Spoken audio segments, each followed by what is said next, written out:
দেখেন সামান্য একটা বিষয়, ইমাম আযম আবু হানিফা রাহিমাহুল্লাহ একজন জালেম শাসকের সাথে আতাত করে হিকমতের নাম ব্যবহার করলেন না। আজকে সে ফেক হানাফি একদল লোক বের হয়েছে, আন্তর্জাতিক বিশ্ব জুড়ে দাপিয়ে বেড়াচ্ছে, হানাফি হানাফি বলতে বলতে মুখে ফেনা তুলে দিচ্ছে। তোরা নিজেদের দিকে তাকায় দেখ, তোদের ইমাম কি করেছিলেন, তোরা কি করে যাচ্ছিস? তোদের ইমাম ছোট্ট একটা বিষয়ে জালেম শাসকের সাথে আতাত করে জেল থেকে শাহাদাত বরণ করে জানাজা বের হয়েছে, আর তোরা একটার পর একটা ইমান বিধ্বংসী কার্যকলাপ চোখের সামনে দেখাও, মুখে কুলো বেটে দিয়ে তামাশা দেখস।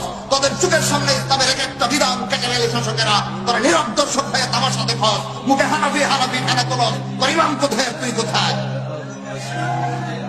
কথাগুলো আপনারা বলবেন না, যাদের গায়ে লাগতেছে এরা বুঝে। হানাফি হানাফি হানাফি হানাফি, আমি হানাফি আমি হানাফি, তমুক আহলে হাদিস। জানোয়ার, তুই কোথাকার হানাফি রে? তোর ইমাম কেমন ছিলেন, তুই কেমন হয়েছিস? শাসকের সামান্য একটা জুলুমের সাথে যে ইমাম আতাত করেন নাই, জেল থেকে জানাজা বের হয়েছে, সেই ইমামের বিশুদ্ধ অনুসারী যদি হয়ে থাকে, কুফর আর শিরকের সাথে আতাত করে শাসকদের সাথে গোলাগুলি কিভাবে করতে পারে?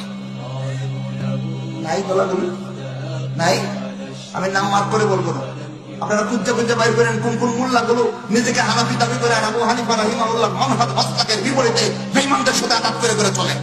মার্ক করে করে এই কোলাঙ্গার গুলোকে জেনে রাখবেন, এগুলো আলেম না, এগুলো আলেম নামের শয়তান। আল্লাহর বান্দাদেরকে, রাসূলের নিরীহ উম্মতকে দিকভ্রান্ত করে আল্লাহর বিশুদ্ধ দ্বীন থেকে বিচ্ছিন্ন করে দিচ্ছে। এই কথাগুলো আমরা বলে দিই দেখে আমরা বুঝছেন কেন এদের মুখোশ খসে যাচ্ছে। হানাফি নাম দিয়ে আবু হানিফা রাহিমাহুল্লাহ মাসলাক মানহাজ থেকে বিচ্ছুত হয়েছে। আমরা যখন ধরে দেই তখন আমরা আহলে হাদিস কেন বলা? কোন নামে একটা সীমানা থাকা দরকার। জালেম শাসকদের সাথে আতাত করার জন্য রাসূল বলেন নাই, বরং রাসূল সাল্লাল্লাহু আলাইহি ওয়াসাল্লাম আরেক হাদিসে আমাদেরকে সাবধান করেছেন, সায়াকুনু বাদি উমারা, আমার পরে এমন বেশ কিছু শাসক তোমাদের মধ্যে আসবে, ফামান দাখালা আলাইহিম ওয়া সাদ্দাকাহুম বিকাযিবিহিম ওয়া আ'আনাহুম আলা যুলমিহিম ফালাইসা মিন্নি ওয়া লাস্তু মিনহু। রাসূল বলেন আমার পরে হচ্ছে এই তোমাদের কাছে এমন কিছু শাসক আসবে যারা জুলুম করে বেড়াবে। সাবধান, তোমাদের যারা তাদেরকে সাহায্য করবে, তাদের মিথ্যা কার্যক্রমকে যারা সমর্থন দিবে, তাদের কাজে কর্মে যারা সাহায্য যোগাবে, তাদের এই সমস্ত জুলুম দেখে যারা নীরব দর্শক হয়ে তাদের সমর্থন যোগাবে, রাসূল বলতেছেন ফালাইসা মিন্নি ওয়া লাস্তু মিনহু, সে আমার দলের নয়, আমি তার দলের নয়। ওয়ালাম ইয়ারিদ আলাইয়াল হাউজ, আমার হাউজে কাউসারের ধারে কাছে আর আসতে পারবে না। চিন্তা করেন, জালেম শাসকদের কাছে গেলে, জালেম শাসকদের সাথে আতাত করলে, জালেম শাসকদের সাথে আপোষ করলে, ঈমানের বিরুদ্ধে ইসলামের বিরুদ্ধে জালেমদের সাথে গলাগলি করলে, আল্লাহ রাসূল বলতেছেন মুল্লাগুলো শুনে না, তোদের দলের আমি না, আমার দলের তোরা না, তোরা আমার হাউজে কাউসারের ধারে কাছে আসতাম। কে বলছেন? রাসূল বলেছেন। এরপরে বলেন ওয়ামান লাম ইউসাদ্দিকহুম বিকাযিবিহিম ওয়া লাম ইউইনহুম আলা যুলমিহিম, আর যে সমস্ত সত্যিকারের আলেমরা, আলেম উলামায়ে হক্কানি রব্বানিরা বাতিল বেঈমান কাফের মুরতাদ নাস্তিক জালেম শাসকদের সাথে আতাত করবে না, তাদের সাথে গোলাগুলি করবে না, দ্বীনের সঠিক কথাগুলো জাতির সামনে বলে দেবে, প্রয়োজনে জেল খাটবে, প্রয়োজনে গুলি খেয়ে শাহাদাত বরণ করবে, কিন্তু ইসলামের বিধান গোপন করবে না। রাসূল বলতেছেন এরা আমার দলের, আমি তার দলের, সে আমার কাছে হাউজে কাউসারে আসবে, আমি তাকে পানি খাওয়ায় জান্নাতে নিয়ে দেব। সুতরাং রাসূলের হাদিস থেকে কি বোঝা গেল?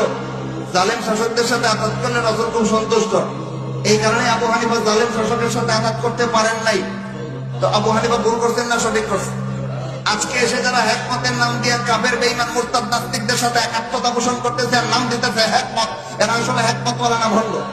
ভণ্ড আল্লাহর নবীর দ্বীন থেকে বিচ্যুত হয়েছে নিজের পেট পূজা করার জন্য, অথবা হুব্বুকুম লিদ-দুনিয়া ওয়া কারাহিয়াতুকুম লিল-মাউত, হয়তো দুনিয়ার কোন লোভ লালসাকে বাঁচায় রাখার জন্য, অথবা নিজের জান প্রাণের ভয় নিজেকে বাঁচানোর জন্য, দুইটার যে কোনো একটা স্বার্থে কাফের বেঈমানদের সাথে আতাত করে যাচ্ছে এই সমাজের হাজার হাজার আলেম নামের কতগুলো ভণ্ড।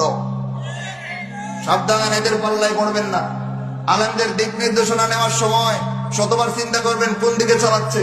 বেঈমানদের পথে টাইনে নিতেছে না বেঈমানদের থেকে আলাদা করে ঈমানের পথে আনতেছে, লক্ষ্য রেখে চলবেন। পারবেন তো ইনশাআল্লাহ?